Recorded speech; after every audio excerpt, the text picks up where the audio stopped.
안녕하세요. 저는 40대 여성으로 남편과 함께 육회집을 운영하고 있습니다. 최근에 제 전 남편이 이전에 다녀간 적이 있는 제 가게를 찾아오셨었어요. 저와 남편이 잠시 자리를 비워야 했던 사정으로 직원들이 가게를 대신해서 운영하고 있었는데 그때 전 남편께서 방문하셨고 제가 이 사실을 알지 못한 채 그렇게 불쑥 들어오셨습니다. 제가 가게 안에 있었다면 반드시 막았을 텐데 그럴 기회가 없어서 마땅한 대처를 할 수 없었습니다. 하지만 업무를 마치고 나와서야 전 남편이 가게 안으로 들어왔다가 난리를 치기 시작했어요. 이렇게 갑자기 얼굴을 마주하게 되어 당황스러웠습니다. 전 남편이 한 번 입 밖에 내는 한마디에 놀랐다. 우리 가게에서 육회를 먹다가 식중독에 걸려 몇 일 동안 죽다 살았다는데 그 사실로 인해 위자료를 받아야 한다는 것을 알게 되었고 1,500만 원을 요구했다. 너무나 말도 안 되는 금액에 놀랐다. 처음에 식중독에 걸린 것조차 이해하기 힘들었다. 그런데 전 남편이 나에게 식당 사장인 사실을 알리기 위해 식당 내부에 걸린 사진을 보여주는데 금전적으로 요구하는 행동 같아 보였다. 그는 계속해서 언성을 높이며 자신이 원하는 대로 해주지 않으면 폐업시키겠다고 협박했다. 손을 올리려는 순간 남편이 식당 안으로 들어와서 상황은 더 악화되었다. 그리고 동시에 다른 반전이 눈앞에 펼쳐졌습니다. 과거에 전 남편과 있었던 일들을 먼저 설명하는 것이 현재 상황을 이해하는 데 도움이 될 것 같아요. 지금부터 10년 전 남편과 결혼한 지 1년 정도 된 시점에서 그는 술을 마셔서 들어온 적이 있었습니다. 결혼 후 남편의 변화된 모습을 계속 지켜보면서 같이 살아오면서 실망을 여러 번 느끼게 되었습니다. 제가 알던 남편의 모습과는 다른 사람으로 변해가고 있어서 미래가 불투명해졌습니다. 그 당시 남편의 술에 취해 자신을 제어하지 못하는 모습에 매우 실망했었고 그 상황에서 진심으로 힘들어 했었습니다. 답답한 마음에 한마디 했는데 제 말이 끝난 동시에 남편이 저에게 손을 휘둘렀습니다. 남편은 술에 취해 제정신이 아니라서 피할 수는 있었지만 저를 노려보면서 조용히 하라고 소리쳤던 그 눈빛은 평소 알아온 남편의 모습이 아니었습니다. 시간이 지날수록 술을 많이 마시지만 난폭해지는 모습을 지켜보고 있던 저는 저에게 손을 올린 남편의 행동에 대해 결혼 생활을 진지하게 생각해봐야 할 것으로 여겼습니다. 아무리 정신을 못 차릴 정도로 술을 마셨다 하더라도 아내에게 손을 올린 것은 확실하게 잘못된 행동이었기 때문입니다. 고치지 못하겠다 싶으면 갈라서기로 결심하게 되었어요. 남편은 다음 날 출근해야 하는데 전날에 마신 술 때문에 흔들어 깨워도 정신을 차리지 못했어요. 출근해야 하는 상황이라 남편을 계속 깨웠지만 일어나지 않아서 실망스러웠고 짜증이 확 밀려왔어요. 찬물을 부으려고 했던 찰나에 남편의 핸드폰이 울렸어요. 번호를 확인해보니 사장님으로 저장되어 있어서 받게 되었죠. 지금 몇 시야? 어디쯤 왔어? 거의 다 왔어? 아, 왜 말이 없어? 설마 또 시작해? 라고 남편이 말했어요. 결혼하고 정신 차린 줄 알았더니 또 그런 말을 하는구나 싶었어요. 난이가 불쌍해서 계속 데리고 있었지만 책임감 없이 다닌다면 나도 월급이 주는 게 아까워서 더는 팀장과 함께 할 수 없겠네. 죄송합니다. 사장님. 계속 깨어있긴 한데 어제 술을 많이 마셔서 정신을 못 차리고 있는 중이라. 깨어나면 회사로 바로 보낼게요. 재수 씨, 이런 말씀 드리는 게 그렇긴 하지만 팀장님과 재수 씨만 나고 나서 사람이 달라질 줄 알았거든요. 그런데 재벌은 난 못 준다고. 결혼한 지 얼마 안 됐는데 그런 거 보면 그놈은 그보로 절대 못 고쳐요. 재수 씨의 인생이 불쌍해서 이야기해주는 건데 피해보기 전에 웬만하면 정리하는 게 좋을지도 몰라요. 시간이 지나면 정신을 차릴 수 있을 거라고 믿고 있다가 시간만 버리고 후회만 오게 될 겁니다. 제가 그 놈을 너무 불쌍해서 여태껏 데리고 있었는데 감사하게 생각하기에는 제 회사에 피해를 주는 걸 보면 걔는 그냥 방치했다고 말해야 할 거예요. 그 놈이 얼마나 사고친 놈인지 아시나요? 술만 마시면 싹 수구가 되어서 물건을 때려 부수는 게 기본이고 지나가는 사람과 시비 붙으면 여자라도 주먹부터 내민다고요. 그 놈이 언제 또 사고를 칠지 모르기 때문에 재수 씨도 조심해야 할 겁니다. 제가 여동생처럼 생각하는 얘기니까 결혼 생활을 진지하게 고민해 보시고 그 놈에게 오늘부로 회사에 나오지 않아도 된다고 전달해 주세요. 저는 남편이 다니던 회사의 사장님과 통화 후 상당한 충격을 받았어요. 남편의 과거 행동을 알게 되었고 손버릇이 나쁘다는 이야기를 들었을 때 전날 남편이 저에게 손을 올리려고 한 행동이 다시 떠올랐습니다. 더구나 퇴사 처리도 되어버렸기 때문에 더는 화를 참을 수 없었어요. 그래서 방금 전 보이려 했던 찬물을 남편의 얼굴을 향해 냅다 뿌려버렸고 찬물을 뒤집어 쓰게 되자 하늘짝 놀라 벌떡 일어나며 저에게 욕을 하며 화를 냈어요. 회사 출근 안 할 거야? 언제까지 퍼질러 자고 있을 건데 자기 몸 하나 가누지 못할 정도로 술에 취했었어요. 회사에 피해를 주는 당신의 행동이 얼마나 실망스러웠는지 사장님이 전화를 해서 퇴사 처리까지 하겠다고 말씀하셨을 것이며 또한 술을 마실 때도 적당히 마셔야 한다는 것을 기억해야겠습니다. 또한 여자에게 시간을 올리려는 행동은 심각하게 고민해야 할 문제입니다. 그리고 어제 손을 댄 것이 우연이 아닐 것이라는 점도 명심해야 합니다. 나는 어제 오랜만에 친구들과 만났는데 당신이 나와 결혼하기 전 어떤 삶을 살아왔는지와 술을 마실 때의 행동에 대해 이야기했었습니다. 대화를 하다 보니까 술을 조금 과하게 마셨지만 앞으로는 그런 일이 없을 거야. 1년 동안 함께 지냈으니까 당신이 더 잘 알 것 같아. 나도 변화하는 모습을 보여주려고 정말 노력하고 있는 중이야. 어제 잠깐 쉬었지만 그 전까지는 실수한 적이 없었잖아. 사장님께 내가 가서 얘기 좀 잘해보겠어. 내가 그 회사에 다닌 지 벌써 7년이나 됐는데 쉽게 퇴사 처리하지 못할 거야. 서둘러 준비해서 떠날 거야. 사장님이 그럴 필요 없다고 했어? 더 이상 봐주지 못한다고 했어? 당신이 일하던 자리에 이미 다른 사람이 앉아 있을 것 같고 나도 당신에 대해 다시 생각해봐야 될 것 같아. 아침부터 정말 내가 이럴 거라고 예상하고 있었어요. 앞으로 잘한다고 했던 것도 있고 이 사장은 내가 이렇게 행동하는 것을 한두 번 봤을 뿐이지만 오늘 왜 이렇게 예민하게 구는지 이해가 안 가네요. 남편은 급하게 회사에서 정리하고 집에 오겠다며 저녁에 다시 대화하자고 하고 대충 옷을 갈아입고 서둘러 집을 나섰어요. 저도 출근을 할 수 있었던 때였지만 남편의 모습에 실망을 했고 앞으로의 미래에 대해 고민하게 되었어요. 그렇게 힘든 하루를 보내고 집에 돌아왔는데 퇴근 시간을 한참 지나도록 집으로 들어오질 않았어요. 전화를 해봤지만 받지 않아서 다시 불안해지기 시작했고 늦은 새벽 시간에야 들어왔어요. 남편은 다시 한번 저를 실망하게 했습니다. 아침에 심각한 대화를 나누었음에도 반성하는 태도를 보이지 않았는데 그 정도로 정신을 차리지 못해서 다시 술을 마시고 집으로 들어왔습니다. 그로 인해 더 이상 신뢰할 수 없다는 것을 확실히 깨달았습니다. 하지만 그날 큰 사건이 발생하여 남편이 경찰에 소환되어 조사를 받아야 했습니다. 하나도 제대로 해내지 못한 그 사람은 나를 보고는 아침에 있었던 일들을 떠올려 저에게 비난을 쏟아냈습니다. 내가 널 어느 정도 이해하고 참느니까 내가 그렇게 우스꽝스러워 보인다는 게 알겠니? 내가 술을 마시는 것조차 주의해야 할 거야. 오늘 일이 무슨 일인지 알아? 나는 회사에 가서 사장님과 일을 해결하기 위해 부탁했어. 내가 말을 끝까지 안 들어주더라도 7년 동안 밑에서 개같이 일해준 것을 생각하지 않고 술을 좀 먹고 늦게 온 것에 대해서 내치고 그 자리에 다른 직원을 대체하는 것은 이해할 수 없어. 이런 상황에서 내가 지금 술을 안 먹고 제정신으로 있는 것도 쉽지 않아. 하루아침에 실업자가 되었는데 오늘만큼은 당신도 이해해 주어야 하는 거 아닌가 생각해. 누군가 보면 사장이 잘못했다고 생각할 것 같아.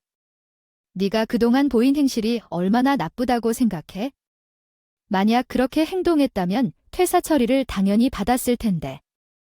사장이 불쌍해서 일자리를 제공해 준 것으로 생각했겠지만 일자리를 받았으면 감사하게 생각하고 책임감 있게 행동해야지.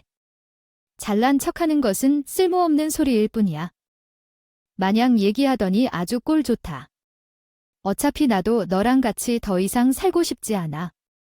안 좋은 일이 있었다 해도 일단 나와 먼저 대화를 통해 해결 방법을 찾아야 하는 게 우선이야. 내가 잘못됐다면 이런 일이 벌어졌으므로 정신 차리고 오늘을 계기로 앞으로는 이런 실수가 없도록 행동해야 하는 게 맞는 거 아니냐고 생각해. 새벽 4시가 넘어서 오늘 당신이 와서 너무 실망스럽고 앞으로 함께 살아가야 하는 미래가 그려지지 않아. 그냥 앞이 캄캄한 암흑처럼 보여. 이렇게 살 바엔 차라리 혼자 사는 게 낫지? 우리 여기까지 하자. 뭔데 그런 결정을 내리고 내가 이혼하고 싶다고 하는 거야? 오늘 같은 날은 이해해주길 바랐는데 너는 내 말을 현명하게 듣지 않는구나. 무시하냐? 왜 눈을 돌려? 술도 마셨고 기분도 안 좋은데 내가 불편하게 만들어서 화가 많이 났어. 그래서 뭐 어떻게 해야 하는데? 어젯밤처럼 내 얼굴에 다시 손을 뻗으려고 하는지 몰라. 남편은 제 말이 끝나자마자 눈에 보이는 물건을 다 주워들여서 조금도 망설이지 않고 집어던졌어요. 남편의 돌발 행동에 당황해서 급히 방으로 달려가 문을 잠갔는데 남편은 더 심한 난리를 쳤어요. 망치로 문을 때려 부수고 방에 들어오려 했지만 경찰에 신고해서 도움을 청했어요. 그리고 그 사이 남편이 방문을 부수고 들어왔습니다. 그때 그는 결코 행해선 안 될 행동을 저질렀고 경찰이 도착하면서 이미 늦었습니다. 정신을 차리고 깨어나 보니 병원 안에 있던 것을 알게 되었습니다. 희미하게 눈을 떴더니 양쪽 부모님의 대화 소리가 귀에 들리며 왜 병원에 누워 있는지 이해할 수 있었습니다. 지금은 새로 태어난 딸을 보면서도 저런 말이 나오지요. 얼마나 세게 때렸기에 정신을 잃고까지 그러게 된 것인지 무서운 생각이 들었습니다. 잘못을 저질렀다면 당연히 처벌받아야 합니다. 제 아들에게 대충 들여간이 며느리도 잘못이 없다더니 회사에서 대사 처리까지 받는다는 게 말이 돼요. 그게 마음 아픈 일이어서 술을 마신 것으로 들었는데요. 그런 성격의 며느리였으면 촌스럽게 양가 부모님은 아마 결혼식조차 올리지 않았을 겁니다. 내 아들이 어려움을 겪고 있다는 걸 보았다면 먼저 위로해 주어야 하는 게 옳은 일이지만 그 전에 행동이 좋지 않아서 회사에서 해고되었다는 등의 말을 하니까 마음이 상할 수밖에 없죠. 저는 잘못을 저질렀다고 보이지만 만약 내 딸을 데려가기로 했다면 그만큼 책임을 져야 했겠죠. 술을 마시고 망신스러운 모습을 보여두고 나서 당연히 그런다고 생각하는 사람들은 안 된다고 생각해요. 양가 부모님의 목소리가 점점 더 높아지던 중 결국 머리카락까지 잡고 있었어요. 싸우게 되어 이에 발목이 발생하자 해를 끼친 그놈에게 전혀 선처하고 싶지 않았어요. 정신을 찾은 후 그만하라고 억지로 목소리를 냈더니 그런 저를 보던 시모가 아무 반응도 없는 것 같더군요. 대충 합의해서 끝내자고 할 때 시모는 엄마를 떠나며 나에게 다가왔어요. 너한테도 아예 잘못이 없는 건 아니야? 내 아들을 상처 입힌 말을 했으니까 지금 그 모습에 시달리는 거야? 내 아들이 왜 처벌을 받아야 하는 거니? 괜히 일 키우지 말고 최대한 친근하게 합의해서 끝내자.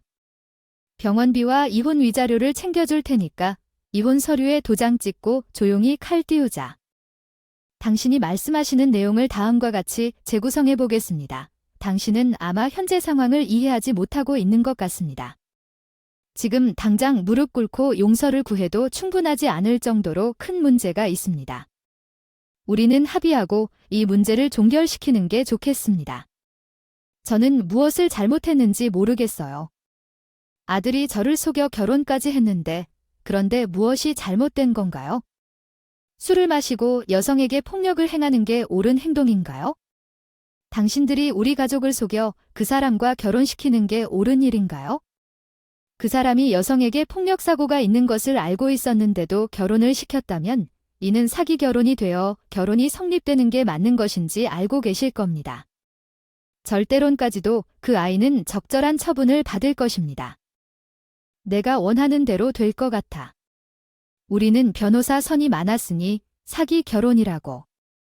우리야말로 사기를 당한 거지. 조지는 척하면서 평생 내 아들과 잘 살겠다고 데려갔으면 잘못을 했어도 이해해 주어야 하는 건데 조금의 실수도 용납하지 않고 상황을 더욱 악화시켜서 경찰 조사까지 받게 됐는데 우리가 가해자라고 내가 애초부터 그런 모습을 보이지 않았다면 내 아들 너에게 주지도 않았어.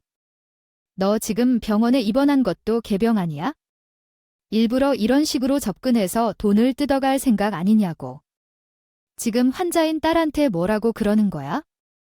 이 사람이 달린 입이라고 말을 막 하네. 우리는 절대로 합의를 맺지 않을 거며 반드시 법적 대응을 할 것이기 때문에 지금 당장 나가야 해. 엄마가 시모를 막으려고 할 때 당장 병실에서 떠나라고 소리쳤다. 시모는 엄마를 밀쳐내고 날 가까이 다가와서 얼굴을 들이밀며 삿대질을 했어. 합의하지 않으면 가만두지 않겠다며 무서운 시선으로 협박하자 삿대질하는 손가락을 콱 물어버렸어. 시모는 내게 개가 됐다고 말하며 빼려는 손가락을 베려고 발버둥 쳤지만 계속 세게 물었어. 우리 가족을 무시하는 것에 참을 수 없었지만 때문에 제가 병원에 입원했음에도 불구하고 시몬 때문에 미안한 마음이 하나도 없었어. 없었다는 것에 화가 나서 손가락을 물었고 놔주지 않았습니다. 그렇게 하여 병실에서 한바탕 난리가 나자 간호사들까지 모여서 시모와 쟤를 겨우 떼어놓을 수 있었고 시모는 손을 움켜쥐며 병실을 뒹굴었어요. 아쉽게도 약간의 상처만 난 것일 뿐 크게 다치지는 않았습니다. 결국 그날 남편을 상대로 소송을 제기했고 법정에서는 당연히 제 손을 낮추었습니다. 그리고 그 사람이 저에게 손을 들어 올린 행동에 대해서는 징역 1년 6개월형을 받았습니다. 이혼을 하면서 정신적 고통에 대한 위자료도 받았지만 그것은 크게 저에게 위로가 되지 않았어요. 사람 때문에 우리 가족은 한동안 힘든 시간을 보냈었고 징역 1년 6개월은 너무 적게 느껴졌습니다. 그 사람과의 사이에 애가 없다는 것은 다행이었지만 그 사람과 함께 보낼 시간이 너무 아까웠어요.